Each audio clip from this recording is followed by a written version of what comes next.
이렇게 성경대학 시간에 오신 여러분을 환영합니다. 오늘은 제88과로서 교회와 순종의 생활이라고 하는 제목을 가지고 서로 하나님의 말씀을 배워보도록 하겠습니다. 오늘 본문의 말씀의 신명기 28장은 축복과 저주의 장이라고 그렇게 말하고 있습니다. 이는 아주 자극성 있는 경고라고 말할 수 있겠지요. 우리 하나님은 복의 근원이시요 또 복 주시기를 기뻐하시는데 그 조건이 뭐냐? 순종이라고 하는 거예요. 복의 조건, 이것은 순종입니다. 그래서 오늘은 이 순종에 대해서 알아보도록 하겠습니다. 첫째로 순종 생활의 이 중요성을 먼저 깨닫는 것이 중요하죠.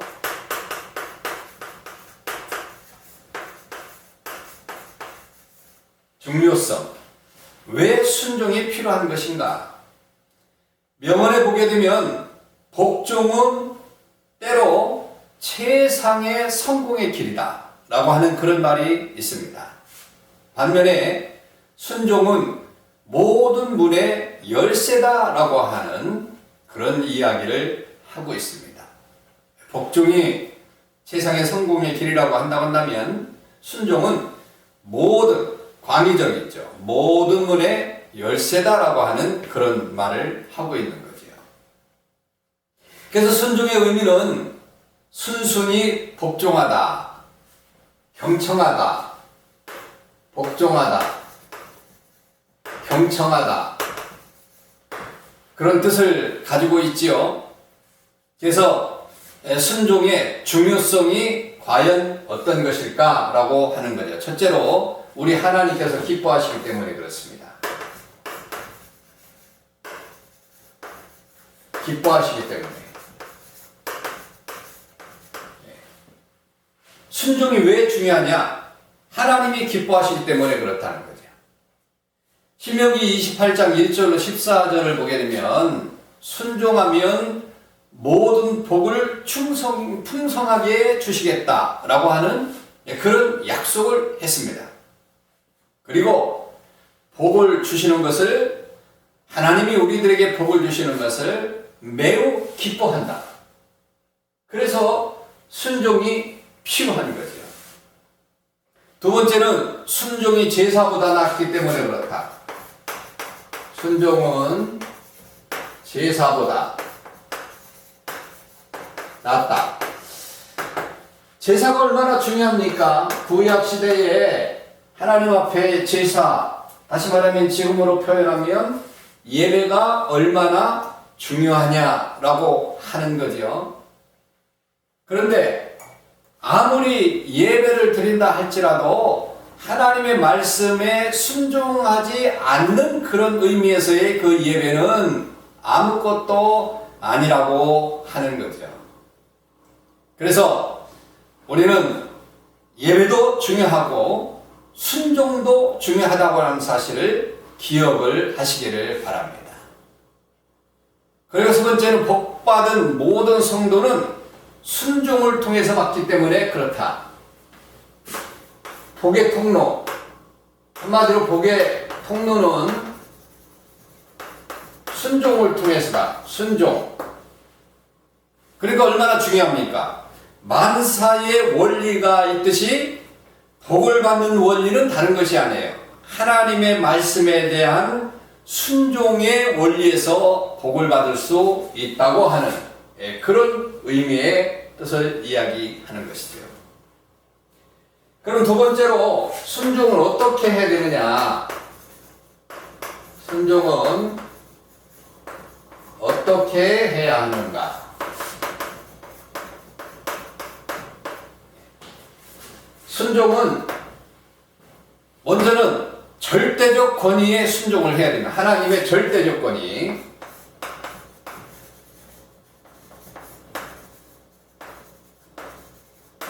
하나님은 절대적인 권위를 가지고 있어요. 권위는 능력보다 월등합니다. 능력은 하나님의 활동을 나타내고 있지만 권위는 하나님 자신의 자체를 이야기하는 거니까 하나님 자신을 대표하는 거니까. 그래서 권위에 반항하는 것은 사단의 원리입니다. 교회에서도 권위의 질서를 잘 지켜야만이 교회가 평안할 수 있어요. 권위에 반항하고 불순종하는 사람은 하나님께서 절대 인정을 하지 않으신다. 그리고 두 번째, 하나님의 율례와 계명인 말씀에 순종을 하는 것이다. 말씀에 순종하는 거예요. 무조건 순종하는 게 아니지요. 하나님의 말씀이기 때문에 순종합니다. 그래서 하나님의 말씀에 순종 방법이 있습니다. 그 방법을 말씀을 잘 듣는 거죠. 말씀을 잘 듣자. 심중으로 듣자. 심중으로, 마음으로. 말씀을 들을 때 이 마음으로 듣는 거예요. 그리고 두 번째는 말씀을 행하는 겁니다. 행하는 것. 말씀을 행하는 것. 다시 말하면 잘 지키는 거죠. 지킴을 잘 지키는 겁니다. 이게 중요하죠. 노아처럼. 노아가 120년간 방주를 졌지 않습니까? 그 방주, 인간이 상상할 수 없는 그런 일임에도 불구하고 말씀에 순종을 해서 행했다. 아브라함 마찬가지죠. 본토 아비집을 떠나라고 할 때 떠났습니다. 그리고 세 번째는 뭐냐면 말씀에서 좌루나 우루나 치우치지 않는 거죠. 좌루나 우로 흔들리지 않는 겁니다. 중심을 가지고 말씀의 권위를 확실하게 믿는 겁니다. 흔들리지 아니하는 겁니다. 그래서 세 번째는 하나님의 교회에 순종하는 것이다. 교회에 순종하는 것이다. 교회는 하나님의 나라죠. 고로 조직이 있고 제도가 있습니다. 천국 생활을 교회에서 하는 것이 성도의 삶이거든요. 그래서 천국의 모형을 교회에서 미리 맛보는 겁니다. 교회에서 하나님의 왕으로 생사회복의 주관자로 믿고 순종을 해야 되는 거죠. 그때 은혜를 받을 수 있는 것입니다. 그래서 교회에서 순종을 해야 된다라고 하는 거죠. 그러면 순종은 복의 근원이라고 했는데 어떤 복을 받게 되는가? 순종하는 자가 받는 복. 이왕이 순종하면 복을 받아야 되겠죠? 어떤 복을 받느냐? 세계 모든 민족 위에 뛰어난 복을 받습니다.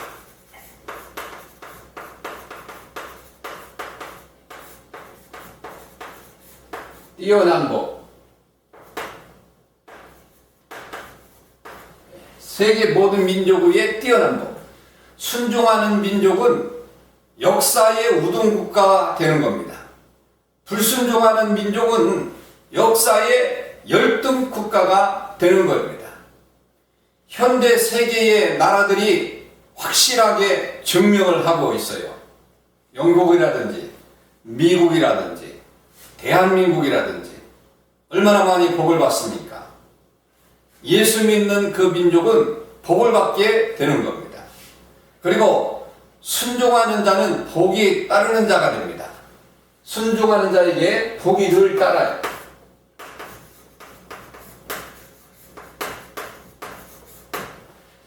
순종하는 자에게 복이 그림자와 같이 따라온다고 말씀하고 있어요. 그래서 말씀에 순종 잘하는 아브라함은 복이 늘 따라다녔습니다. 그리고 세 번째는 전쟁의 승리를 통해서 평화의 복을 주신다. 세 번째는